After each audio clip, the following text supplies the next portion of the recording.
방과 후 여유로운 일상을 보내고 있는 튼튼이. 좋아하는 만화도 보고 맛있는 간식도 먹고 행복은 멀리 있지 않습니다. 빵을 입 한가득 넣고 나니 목이 메이나 봐요. 이제야 목 좀 축이려고 하나 본데요. 아유, 그러다 TV 속으로 들어가겠어요. 물이라도 마시려던 찰나.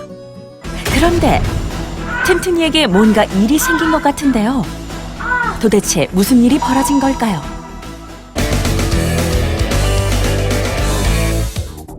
어린이들에게 많이 발생하는 화상사고. 어린이 화상사고는 주로 가정에서 발생하는데요. 그중 절반 이상이 가열과 조리가 이루어지는 주방에서 발생합니다.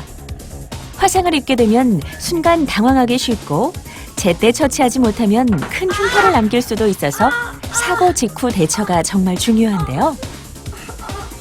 화상에 있어 가장 중요한 치료는 병원 진료에 앞서 초기에 얼마나 빨리 시키느냐가 핵심. 화상을 입으면 먼저 흐르는 수돗물에 화상 부위를 30분 이상 통증이 가라앉을 때까지 충분히 식혀줍니다. 이때 흐르는 물 대신 얼음이나 얼음팩 등을 사용하는 경우엔 상처에 자극이 될 수 있으니까 사용하지 마세요. 통증이 가라앉으면 깨끗한 천이나 붕대로 화상 부위를 감싼 후 병원에 가서 진료를 받습니다. 조금 전 튼튼이의 경우 물을 마시려다가 TV에 집중하는 바람에 뜨거운 물에 화상을 입게 된 것이죠. 만약 옷 위에 뜨거운 물이나 음료를 쏟은 경우 옷을 벗기려 하지 말고 가위로 제거하는 것이 더 좋은데요. 살과의 접촉 시간을 줄여 손상이 심해지는 것을 막을 수 있습니다. 물집이 생겼을 땐 임의로 터뜨렸다가 세균에 감염될 수도 있으니 그대로 두었다가 병원에서 제거해야 합니다. 간혹 민간요법으로 화상 부위에 술이나 치약, 감자, 된장 등을 바르는 경우가 있는데요. 이런 행동은 상처를 악화시키는 데다 오히려 병원에서 신속히 치료할 시간을 허비할 수 있으니까 절대 하지 않습니다. 아이들이 아무리 조심한다고 해도 크고 작은 상처는 생기기 마련이죠. 피부가 찢어져 피가 나는 경우엔 어떻게 대처해야 할까요? 먼저 출혈 부위에 흙이나 다른 물질로 오염되어 있다면 흐르는 수돗물에 씻어낸 후 깨끗한 수건이나 거즈로 상처를 덮고 10분 정도 눌러주세요. 만일 날카로운 물건이나 파편에 찔려 이물질이 피부에 박혀 있다면 직접 제거하려 하지 말고 병원에서 치료해야 합니다. 또한 상처가 깊거나 봉합이 필요한 경우에는 응급처치 후 바로 병원으로 가서 치료합니다. 우리가 기억해야 할 잘못된 응급상식. 첫째, 피가 빨리 멈추게 한다고 출혈 부위의 윗부분을 지혈대나 고무줄, 끈 등으로 묶는 행동은 혈액순환을 방해해 더 심각한 상황이 생길 수 있어요. 둘째, 병원에서 치료를 받아야 할 정도로 심각한 상황이라면 상처 치료를 위한 연고를 바르거나 가루를 뿌리는 것은 하지 않는 것이 좋은데요. 오히려 염증이 생길 수 있는 데다가 병원에서 진료하는데 방해가 될 수 있기 때문입니다. 셋째, 거즈가 없다고 소독솜을 사용하면 가느다란 솜털이 상처 부위에 붙어서 치료에 어려움을 줄 수 있어요. 소독솜은 절대 사용하지 마세요. 활동량이 많은 어린이들은 놀거나 혹은 운동을 하다 다치는 경우가 많은데요. 손목, 발목 등을 삐끗하거나 심하면 뼈가 골절되는 사고가 발생할 수 있습니다. 염좌나 골절의 경우 주로 해당 부위가 빨개지고 붓거나 통증이 심하고 누르면 꽤 아파할 수 있는데요. 혹시나 뼈가 부러져 형태가 뒤틀려 있다고 뼈를 억지로 맞추는 등의 행동을 하는 것은 주변 근육이나 혈관, 신경까지 손상시킬 수 있으니 절대 하지 않습니다. 손상 부위의 염증을 감소시키고 통증과 붓기를 줄이기 위해서 얼음찜질을 하는 것이 좋은데요. 얼음찜질을 할 때에는 얼음을 직접 피부에 닿게 하지 말고 두껍지 않은 손수건 등으로 얼음팩을 감싼 뒤 손상 부위에 대주세요. 다친 부위를 압박붕대를 이용해서 고정하거나 부목을 대는 것도 좋습니다. 압박붕대를 감을 때는 너무 심하게 당겨 조이지 말고 손가락 하나 정도 들어갈 여유를 두고 감아주세요. 부목은 골절 부위의 위와 아래 관절까지 모두 포함할 수 있는 길이와 넓은 부목을 사용하는 것이 좋은데요. 만일 마땅한 것이 없으면 쉽게 구부러지지 않는 판자나 책, 막대자 등을 수건이나 천으로 감아 고정시킵니다. 그리고 가능한 손상 부위를 조금 높게 올려주고요. 응급처치 후엔 병원으로 이동해 치료를 받거나 119에 신고하는 것이 좋습니다.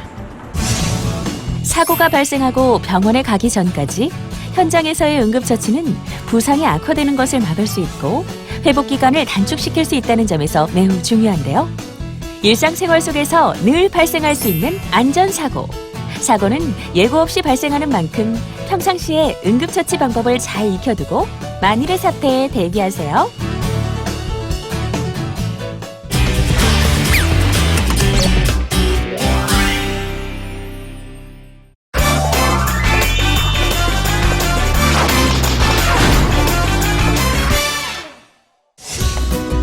방과 후 집으로 돌아오는 길. 엄마는 튼튼이를 마중 나왔는데요. 엄마가 튼튼이를 불러보지만 핸드폰을 보느라 정신이 없네요. 그럴 때 눈 깜빡하는 사이 차량 앞에 쓰러져 있는 튼튼이. 도대체 어떻게 된 일일까요?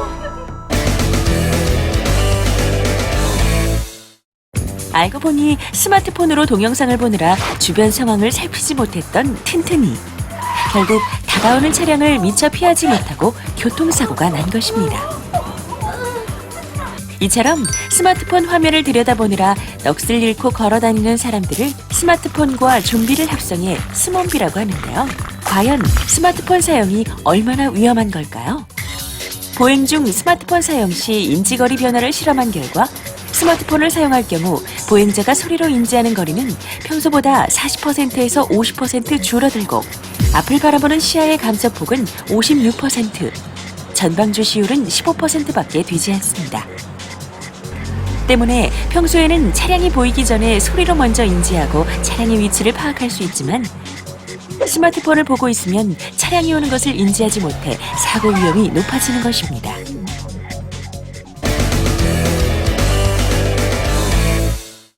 최근 스마트폰 화면에 눈길을 빼앗긴 탓에 보행사고 발생이 늘고 있는데요.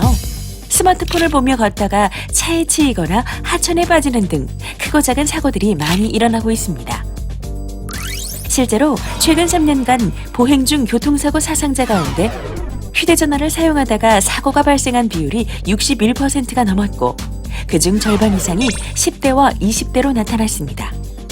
또한 초등학생 10명 중 8명은 보행 중 스마트폰을 사용해봤고 이 가운데 33%는 교통사고 위험에 직면했었다고 하는데요. 안전한 보행을 위한 스마트폰 사용법 알아보겠습니다. 최근 스몬비 교통사고 예방을 위해 어린이 보호구역에 스마트 횡단보도 시스템을 도입하거나 보행자가 스마트폰을 보면서 식별할 수 있도록 바닥 신호등을 설치하는 것도 있는데요. 이런 안전 보행 시설도 중요하지만 먼저 자기 스스로 안전을 생각하고 개선하려는 노력이 필요하겠죠. 등하굣길에 스마트폰은 가방이나 주머니 속에 넣고 보행하도록 해야 합니다. 또한 횡단보도 앞에서 신호 대기 중에 스마트폰을 꺼내보는 행동은 신호를 놓치거나 사고의 위험을 높일 수 있기 때문에 이때는 스마트폰 대신 앞뒤 좌우 안전을 살펴보고 길을 건너야 하는데요. 방어보행의 3원칙, 서다, 보다, 걷다를 기억하고 실천해야 합니다. 특히 스마트폰을 주머니에 넣고 이어폰으로 음악을 듣거나 영상을 시청할 경우 주변 소리를 듣지 못해 위험한데요. 찻길에선 반드시 이어폰 사용을 중지하고 보행 중엔 스마트폰을 비롯한 각종 전자기기 사용을 금지해야 합니다. 또한 스몬비를 예방해주는 사이버 안심존이라는 어플리케이션을 이용하면 휴대전화 보행 중 잠금 설정이 가능하기 때문에 휴대전화로 인한 사고를 예방할 수 있습니다. 다양한 정보와 소통의 창이 되는 스마트폰. 우리 생활에 없어서는 안 될 필수품이 됐지만 보행 중 우리의 안전을 위협하는 적이 된다면 잠시 멀리 해야겠죠? 스마트폰에 지배당하는 스몬비가 되지 않도록 보행 시 안전수칙 잊지 마세요.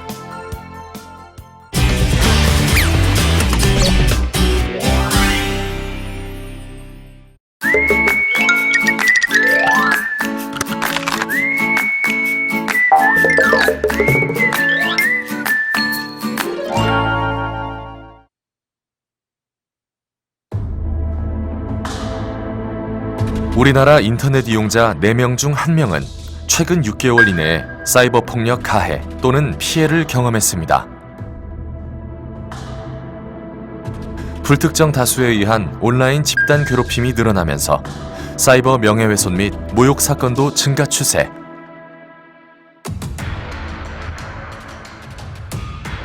피해자를 죽음으로까지 내몰 수 있는 사이버 폭력. 어떻게 대처해야 될까요? 사이버 폭력에 노출되면 낯선 사람의 메시지는 차단하고 감정을 앞세우지 말고 이성적으로 대처해야 합니다. 또한 사이버 폭력 행위를 증명할 수 있는 증거 자료는 모두 수집하고 저장한 뒤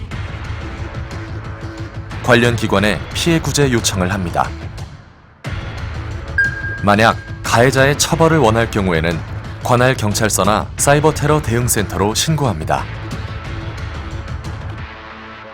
사이버 폭력 해결은 오랜 시간이 걸릴 뿐 아니라 피해자가 2차, 3차의 추가 피해를 입을 위험성도 높기 때문에 예방이 중요합니다.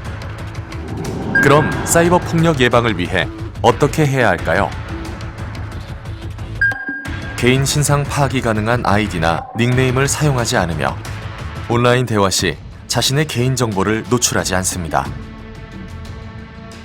또한 온라인상에서 알게 된 사람과 직접 만나는 일은 신중히 결정해야 합니다.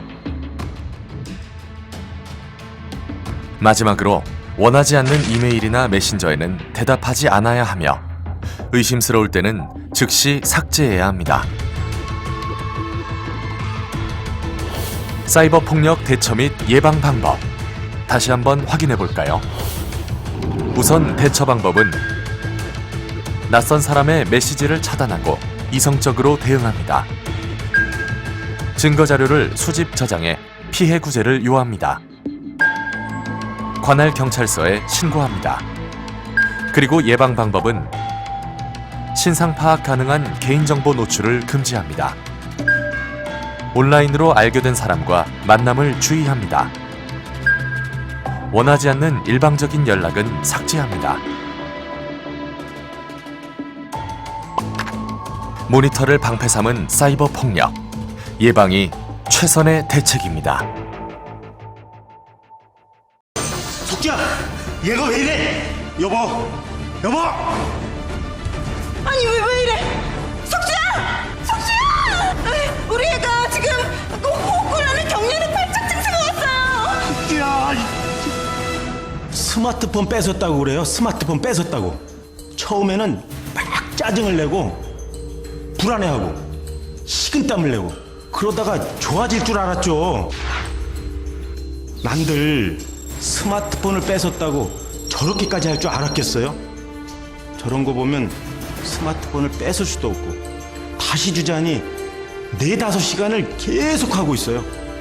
성적은 떨어지고 있고 이제 어떻게 해야 됩니까? 이게 남의 일 같아요. 옆집, 윗집, 아랫집 이놈의 스마트폰 때문에 난리입니다. 난리. 저거 마냥 그냥 못하게 할 수도 없고 정말 걱정이에요. 정말 우리 딸만은 아닌 줄 알았죠? 우리 딸 공부 열심히 하네. 왜 말도 없이 들어와. 공부는 안 하고 스마트폰만 만지고 있으면 어떡하니? 엄마는 하나도 모르면서. 이거 지금 안 하면 애들이 따돌린단 말이야. 친구들이랑 단체 문자를 하면 100개, 200개 넘어가는 건 순식간이에요. 메시지를 주고받는데 읽음 표시가 되잖아요? 바로바로 읽지 않으면 무시한다고 왕따하고 또 친구들끼리 내 욕을 하고 있을지도 모르고 왕따 안 당하려고 하는 거라고요. 아주 스마트폰을 끼고 살아요. 중독이야, 중독. 아니라니까. 다 그래. 요즘 다. 최근 스마트폰의 중독이 점점 심각해지고 있습니다.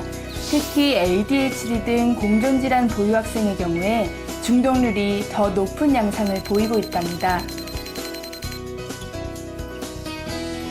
이렇게 스마트폰에 중독될 경우 학교 폭력의 피해와 가해 정도가 증가하게 됩니다. 그리고 학교생활 만족도나 학업 성취도 역시 저하됩니다. 뿐만 아니라 요즘 스마트폰을 이용한 사이버 폭력까지 점점 증가하고 있는데요. 학교 전담 경찰관이나 교내 전문 상담 인력 등을 SMS 친구로 미리 등록 후 사이버 폭력 발생 시 친구 초대를 하여 사이버 폭력에 즉시 대응하도록 합니다. 또한 사이버 폭력 증거 화면을 모으고 117 학교 폭력 신고센터, 위클래스, 위센터, 청소년 상담 복지센터 등으로 신고하시면 됩니다. 이렇게 무서운 스마트폰과 인터넷 중독이 의심된다면 각 지자체의 청소년 상담 복지센터나 위센터에 방문하여 전문가의 상담을 받아야 합니다. 또한 온라인 상담도 병행하고 있어 부모님과 학생들의 편의를 도모하고 있습니다. ADHD 등 공존질환 보유 학생의 경우 전문 상담가와 상담 후 병원에서 약물 치료와 상담 치료를 병행하여 치료해야 합니다. 코로나19 예방을 위한 국민 행동 수칙. 흐르는 물에 비누로 꼼꼼하게 자주 손을 씻어주세요. 기침 또는 재채기를 할 땐 옷소매로 입과 코를 가려주세요. 씻지 않은 손으로 눈과 코, 입을 만지지 마세요. 의료기관 방문 시에는 마스크를 꼭 착용하고 사람 많은 곳의 방문은 자제해주세요. 특히 발열 호흡기 증상자와의 접촉을 피해주세요. 임신부, 65세 이상 어르신, 만성질환자 등 고위험군 행동수칙. 사람 많은 곳의 방문을 자제하시고 의료기관 방문 및 외출 시에는 마스크를 꼭 착용해주세요. 유증상자 행동수칙. 출근, 등교를 하지 않는 등 외출을 자제하고 집에서 3, 4일 경과를 관찰하며 휴식을 취하세요. 38도 이상의 고열이 지속되거나 기침, 목 아픔 등 호흡기 증상이 심해질 경우 1339 지역번호 120 콜센터 및 보건소에 문의하신 후 선별진료소로 방문해주세요.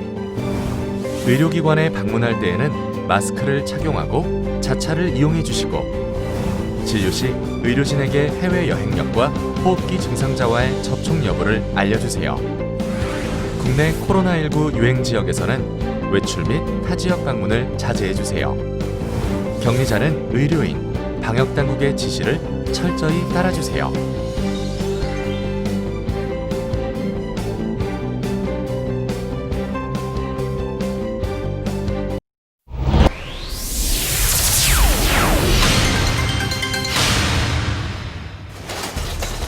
지진이 발생할 경우 크게 흔들리는 시간은 길어야 1, 2분. 그 시간 동안은 가구가 넘어지거나 물건이 떨어져 다치지 않도록 책상이나 테이블 밑으로 들어가 몸을 피합니다. 지진으로 인한 대부분의 부상은 떨어지는 물건들에 의한 부상입니다. 테이블 등의 다리를 꽉 잡고 몸을 보호하는 게 중요합니다.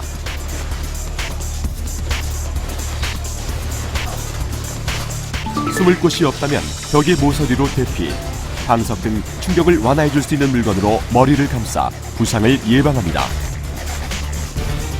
지진 발생 시 불을 끌 수 있는 기회는 크게 3번.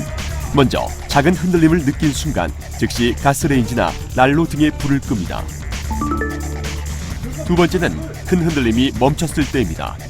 크게 흔들릴 때는 물건이 떨어져 다칠 수 있어 흔들림이 멈춘 후 불을 꺼야 합니다. 마지막은 발화된 직후입니다. 1, 2분 내에 불을 끌 수 있도록 소화기나 소화용 큰 그릇을 항상 비치해 둡니다. 지진이 났다고 해서 서둘러 밖으로 뛰어나가면 안 됩니다. 진동 중에 섣불리 밖으로 뛰어나가면 유리창이나 간판 등이 떨어져 대단히 위험합니다. 특히 블록담이나 자동 판매기 같이 고정되지 않은 물건 등은 넘어질 우려가 있으므로 가까이 가면 안 됩니다.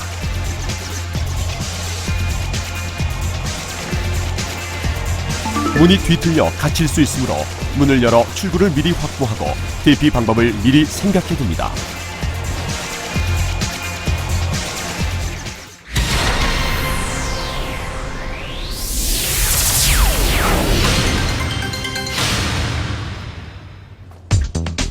집 밖에 있을 때 지진을 느낄 경우 유리창이나 간판 등의 낙하물로부터 머리를 보호하는 게 우선입니다.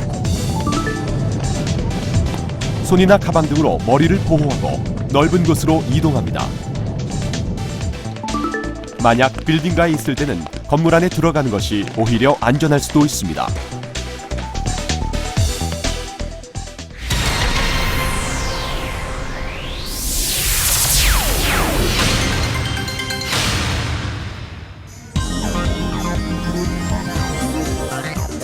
많은 사람이 이용하는 다중이용업소에서는 지진이 발생할 경우 큰 혼란이 발생할 수가 있습니다. 안내자의 지시에 침착하게 행동하고 만약 불이 났을 경우엔 연기를 마시지 않도록 자세를 낮추고 이동합니다.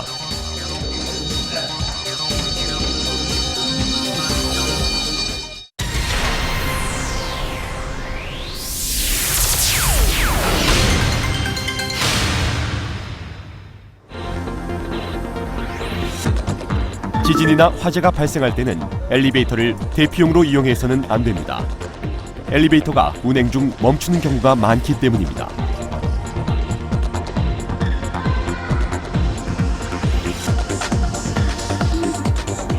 만일 엘리베이터를 타고 있다 갇혔을 경우 당황하지 말고 침착하게 인터폰으로 구조를 요청합니다. 살려주세요. 소리 갇혔어요. 여기 살려주세요.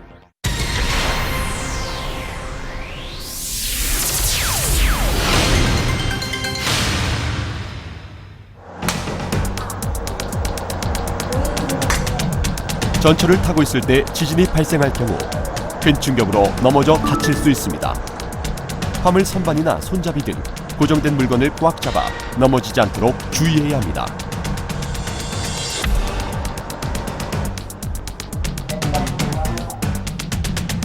이후 차내 안내 방송에 따라서 침착하게 행동합니다. 운행이 정지되었다고 해서 서둘러 밖으로 뛰어나가면 큰 부상의 위험이 있습니다. 지하철역에선 정전에도 바로 비상등이 켜지게 되어 있으니 침착하게 행동하는 게 중요합니다.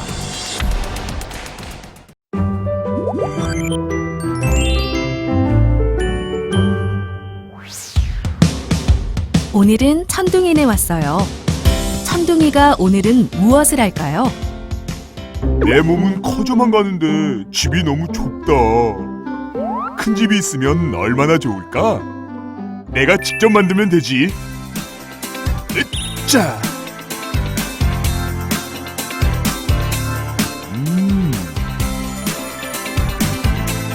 별거 아니군. 좋았어. 작업 시작. 룰루랄라. 으쌰.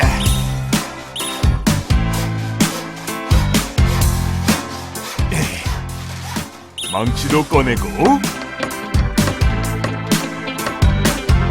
완벽해. 나 또 잘못한 건가? 천둥아, 건설 현장에서는 보호구 착용이 필수라고. 그럼 보호구 착용의 중요성 한번 보고 갈까? 언제나 사고 위험이 높은 건설 현장. 사망 사고의 주된 원인은 추락재해인데요. 지난해 건설 현장 사고의 유형을 분석한 결과 추락으로 인한 사고가 가장 많았습니다. 따라서 건설 현장 안전사고를 예방하기 위해서는 보호구 지급 및 착용 점검을 실시하고 위험 작업을 할 때에는 특별 안전교육이 이루어져야 합니다. 건설 현장은 항상 위험이 따르기 때문에 보호구 착용은 필수. 지금부터 안전을 위한 보호구 패션 살펴볼까요? 작업복은 기본. 안전보호구 첫 번째 착장 아이템은 안전모입니다. 머리를 보호해야 치명적인 부상을 막을 수 있겠죠. 추락 위험이 높은 건설 현장에서 안전대는 생명띠. 높은 곳에서 작업을 할 때 떨어지지 않게 몸을 고정해줍니다. 각종 위험 자재로부터 발을 보호해주는 안전화까지 착용해주면 기본적인 보호구 착용 완료. 그 외 현장 상황에 따라 필요한 보호 장비를 갖춰준다면 건설 현장에 알맞은 보호구 착용이 완성됩니다. 건설 현장은 아무리 조심한다고 해도 위험이 도사리고 있습니다. 나 스스로 나의 안전을 지키기 위한 최소한의 노력. 보호구 착용 잊지 마세요. 멍멍!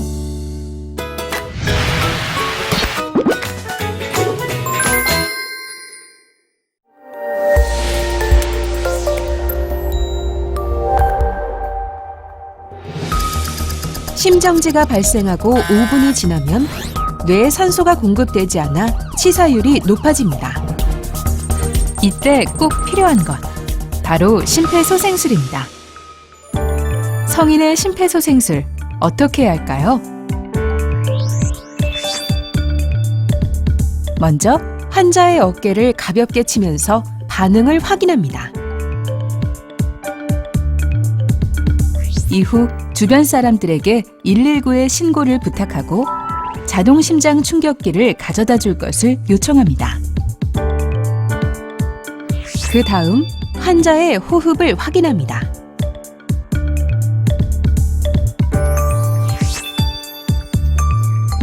가슴 압박은 가슴 중앙인 가슴뼈 부위의 양쪽을 깍지 낀 상태로 손바닥 아래 부위만을 접촉시킵니다. 그리고 체중을 실어서 분당 100에서 120회를 약 5cm 깊이로 강하고 빠르게 눌러줍니다. 시술자의 어깨는 환자의 가슴뼈와 맞닿는 부위와 반드시 수직이 되도록 합니다.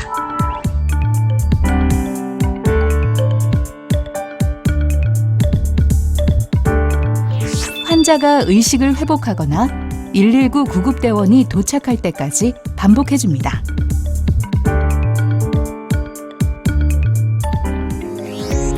첫째, 환자의 반응을 확인하고 119의 신고와 자동 심장 충격기를 요청합니다. 둘째, 호흡을 확인합니다. 셋째, 분당 100에서 120회, 약 5cm 깊이로 가슴 압박을 시행합니다.